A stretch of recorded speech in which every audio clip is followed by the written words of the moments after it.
to recover the students. Mayani Jones there. For more on the situation, I spoke to the Director of Global Rights, Abiodun Baiyewu, and her work focuses on security and governance in Nigeria. We appreciate you being here on BBC. We're hearing more than 280 students kidnapped earlier this week. Another incident on Saturday morning involving about a dozen more students kidnapped. What more do we know at this point about the fate of these children and who might be responsible for these abductions?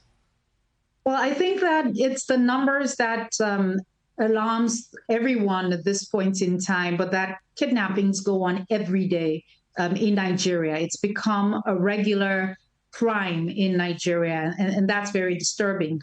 Just last week, we had more than 400 people kidnapped in the Northeast, IDPs. Internally displaced people in their camps kidnapped again by terrorists. Now, there are lots of pillage terrorist groups rummaging the north of Nigeria, from the northwest to the northeast, and that these kidnaps have gone on for a long time. The children that were kidnapped were elementary school and high school children in Chukum in Kaduna State. Chukum, if you perhaps you know, is a Christian community in a very, very divided state where the lines are divided between Muslims and Christians. And so it's a really troubling phenomenon that is going on there. Why students? Why are the kidnappers going after young people? Is this a matter of trying to get a ransom? Are they making a political statement? Is this about terror? What's behind this?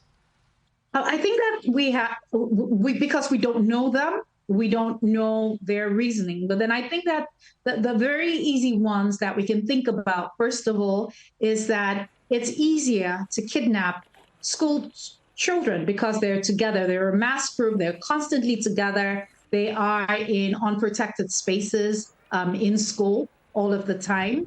That makes them very easy targets. If you remember the Chibok girls and other kidnappings around the country, makes it very easy. As a matter of fact, we've recorded that we've had more than 1,800 students kidnapped in the past 10 years across Nigeria.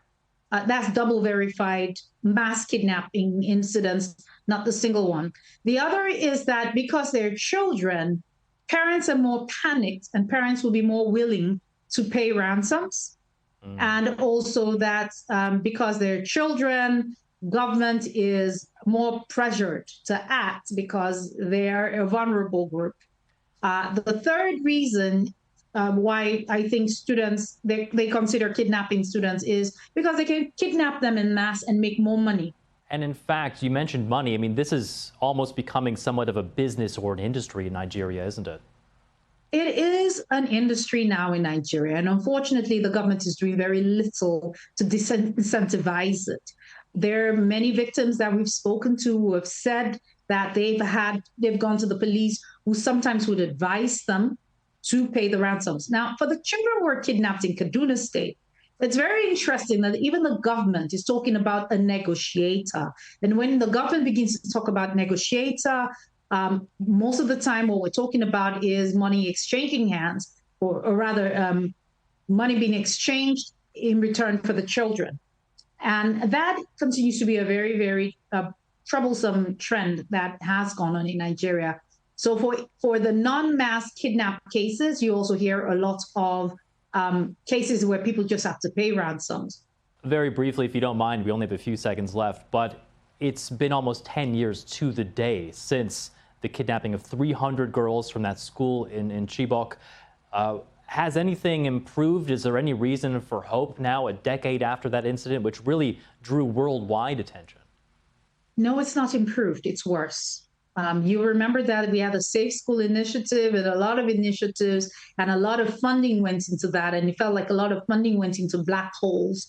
No, it spread from Chibok, as you've seen in Kaduna, in Katsina, in Niger State, across the country. We're having more mass kidnaps in Bauchi State as well, Yobe State. It's all over the country now. It's metastasized to a dimension that is absolutely scary. It's a nightmare. Abiodun Baiyewu, Executive Director of Global Rights, thank you so much for your perspective. Thank you for